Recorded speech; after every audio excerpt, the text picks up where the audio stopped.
ninguém se mexe. Oi, hoje o tema desse vídeo é nacionalismo.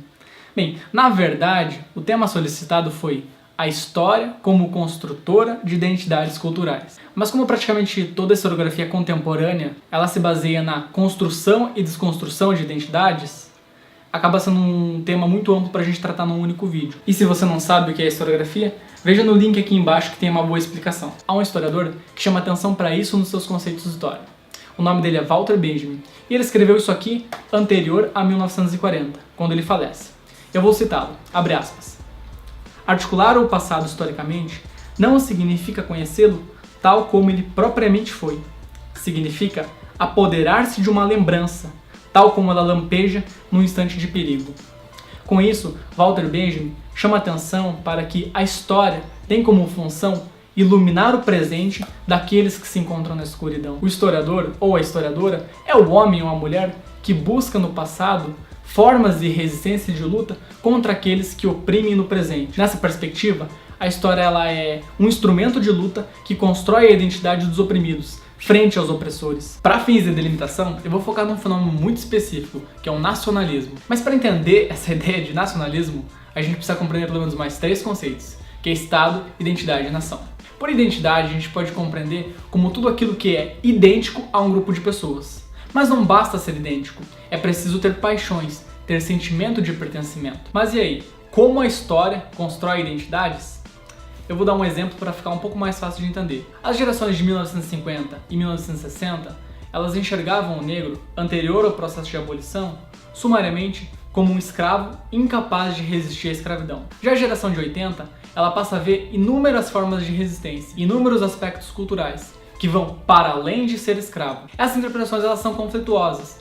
Então, para a geração de 80 vencer, ela precisa desconstruir os discursos que vêm anteriormente a ela. Com isso, ficam disponíveis inúmeras interpretações sobre o passado, que acabam sendo utilizadas das mais variadas maneiras pela sociedade, inclusive criando identidades e sentimento de pertencimento. E aí, o que identidade tem a ver com nacionalismo?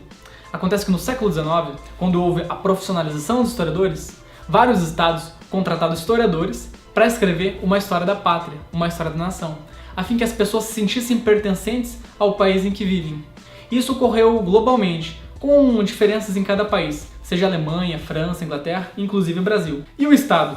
O Estado, a gente pode entender da maneira mais simples possível como um aparato burocrático encarregado de gerir um território e a população que está em cima desse território. Sim, o Estado é bastante frio e não é de hoje, é desde a sua criação. Já a nação, ela é um pouco mais abstrata e a gente pode entender como a existência da ideia de um povo.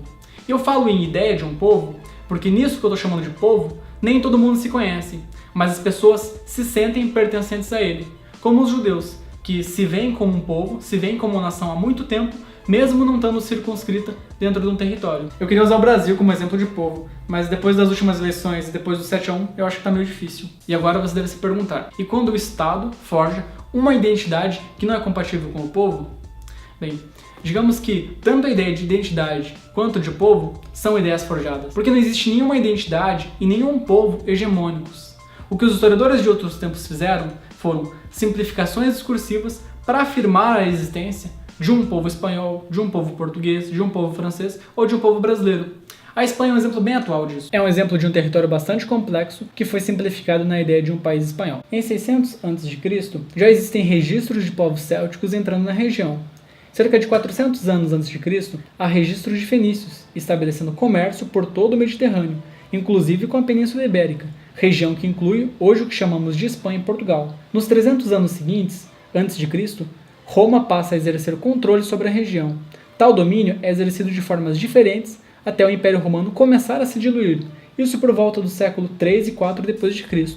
Dos inúmeros povos que entram com a queda do Império Romano, destaca-se os visigodos, que se convertem ao cristianismo e tentam preservar a cultura românica. Como a administração visigótica era bastante fragmentária, os povos árabes da região do norte da África não tiveram dificuldades em conquistar a Península Ibérica. A conquista árabe dura cerca de 5 anos, com início em 711 d.C., enquanto a reconquista cristã dura 5 séculos, terminando só em 1492. Como os cristãos possuem um inimigo comum, há certa cooperação entre os reinos para reconquistar o território.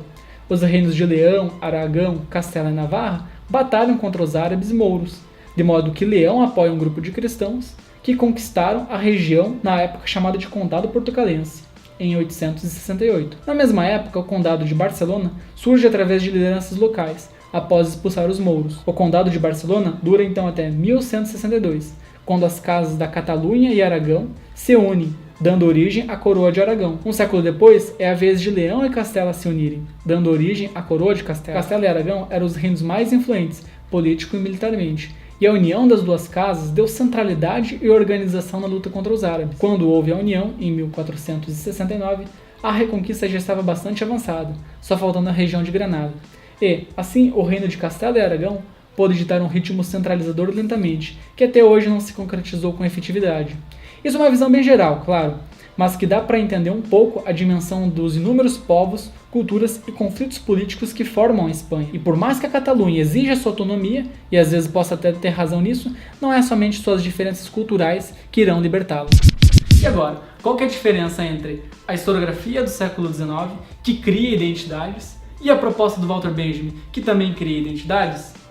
Ambas as perspectivas são narrativas, são versões, mas Walter Benjamin entendia que o poder de produzir história deveria pertencer aos grupos sociais, longe de ficar na mão do Estado burguês. Possivelmente, essa questão do nacionalismo ela ganhará outros desdobramentos em outros vídeos. Eu até vejo já um debate entre o livro A Nação como Problema, de Elias Pauty, um autor argentino, e um autor brasileiro chamado Davi Copenava, um autor indígena, que escreveu um belíssimo livro chamado A Queda do Céu.